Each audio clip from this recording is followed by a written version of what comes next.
beautiful thing. So it's like just we've seen Mike Norvell do with less and with the portal. Let's see what he does now that he has the recruiting to match. The average got there. It got close. It was a little under elite this past year, around 91, I believe. Going forward, 2025 and beyond, it will be an elite average with 2024 guys, and I believe he'll continue doing what he's in the portal. Just looking at what they've got so far, just this year in the class of 2025, you've got the #1 weak side defensive end in the nation in Javian Hilson, shut down his recruitment. You've got the #1 interior offensive line in the nation, Solomon Thomas, shut down his recruitment.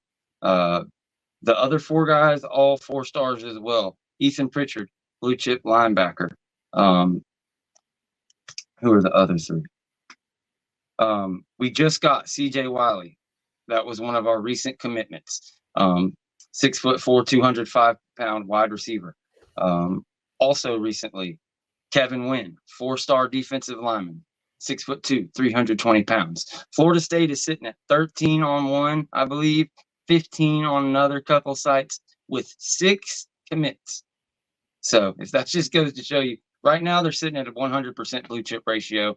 And we can go down through the guys on the board that we look at getting, we could reel them off before we get out of here. But when you look at who they're after and who they're set to commit in the couple of coming weeks, it's just going to continue to be up there around, if I had to guess, this class will be close to, if not over 80%. Yeah, so you mentioned the 2 Georgia players that came in this week. Yeah, you got CJ Wiley, the wide receiver, 25th rated wide receiver in the country, number 32 player in the state of Georgia. He's a top 250 player. Kevin Wynn, of course, a top 60 player in the country, according to 247 Sports, is the number 8 defensive lineman. So for the folks looking, what you're seeing here is solely 247's ranking. If you click on the different players, you'll get the 247 composite that takes into account everybody. So, for example, Kevin Wynn, they've got him 57, which would be huge. I mean, you're borderline 5-star there, but actually the composite, he's a little bit lower, but not much. But no, they like some better, some places a little bit lower, but yeah, studs across the board. 247 composite and by 247 blue chips across the board for our 6 commits thus far. So, George, looking at some of the guys that you had mentioned in regards to who we should be looking out for, what's your list look like right now? Let me pull up my handy dandy list. I mentioned earlier that Gregory Zay Thomas from American Heritage High School will be committing on June the 30th. So look for that one. I think he's a no lock. He's choosing between Clemson and Florida State.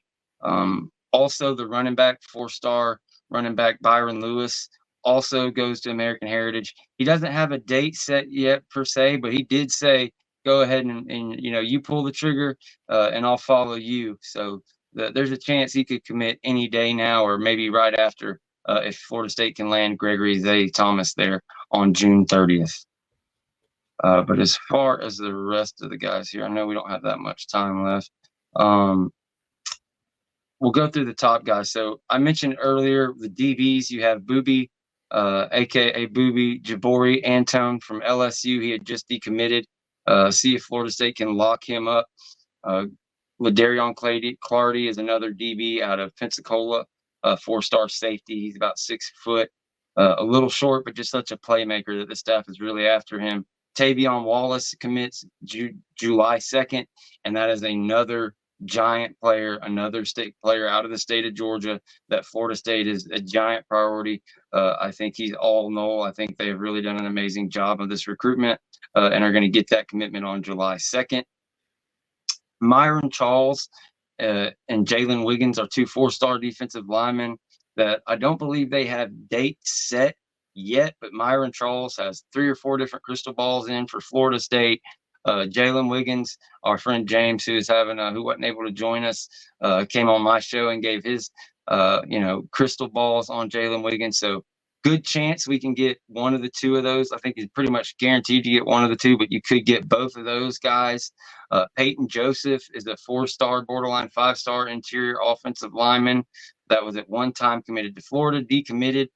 He's going to be committing on July the 4th, choosing between Memphis and Florida State. So that's another one I think is going to be a null, another one to watch for. August 12th, Josh Petty is a big name Florida State folks have been talking about. He's a 5-star offensive tackle. I think he's a null. There's quite a bit of time between now and August 12th, so we'll see how that one goes. Kind of wish he was committing now. We'll have to see on him. Dylan McCutcheon is a blue chip wide receiver. I expect to be a null. There's not, again, kind of like DB, maybe 2 or 3 wide receivers in this class. You try to hold on to Wiley, see if you can get Dylan McCutcheon in there. Also, Tariq Lockett is a guy out of Texas that you really put a lot of effort into recruiting. It would be a, kind of an upset. It would be a huge pull to get him away from, Texas and Alabama and those schools. So huge. If you could get him in there. Moving on, that leads you to Usman Kroma at running back. I already talked about Byron Lewis. Usman Kroma is somebody that was at the top of the board, I thought, for a long time, that he was a slam dunk. Some people are kind of this really mixed. We'll see what happens, but we don't really need a ton at running back. We don't have to get 2 or 3, but we'll see what happens there. Don't be surprised if Usman Kroma commits sometime this summer. Max Buchanan is another offensive lineman that was really high on the board, talked about a lot. We'll see. I think he's one of these ones like Clarity. Like if they really went all in, he's a null. But between, all the different, we've already got Solomon Thomas, Peyton Joseph coming in. We've already, predicted Josh Petty. It's just going to be on if he's comfortable with coming in with 4 or 5 other guys that are maybe ranked above him. But Max Buchanan is somebody they spend a lot of time on. Lamont Rogers and Ty Haywood are 2 offensive tackles that, again, not slam dunks, predicted maybe to go other places, but it would not surprise me one bit. Lamont Rogers was on campus for spring. Ty Haywood, they've got him on campus over and over again. So we'll see. Those are the main names. Jared Smith at defensive end, DJ Pickett at defensive end are guys that they're steadily going to ride all the way through signing day. But nothing kind of public about them being Florida State leans at the moment. Vernell Brown III is a UF legacy on top of legacy. We got him, the big official weekend, but we'll see. I expect him to be a Gator. Gavin Nix, same thing. He's all but a linebacker that Florida State possibly could get before it's over. And Joshua Moore, of course, just committed to the Florida Gators today at wide receiver. But that's pretty much the main guys. You have to maybe turn that one on half speed and listen back to that one.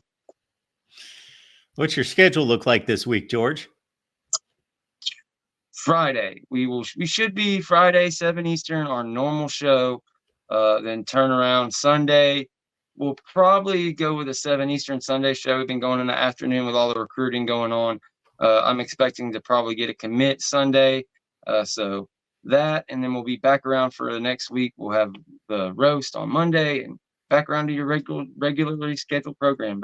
Tuesdays, Fridays, Sundays, and Mondays now, I guess we should say. Mondays, Tuesdays, Fridays, and Sundays.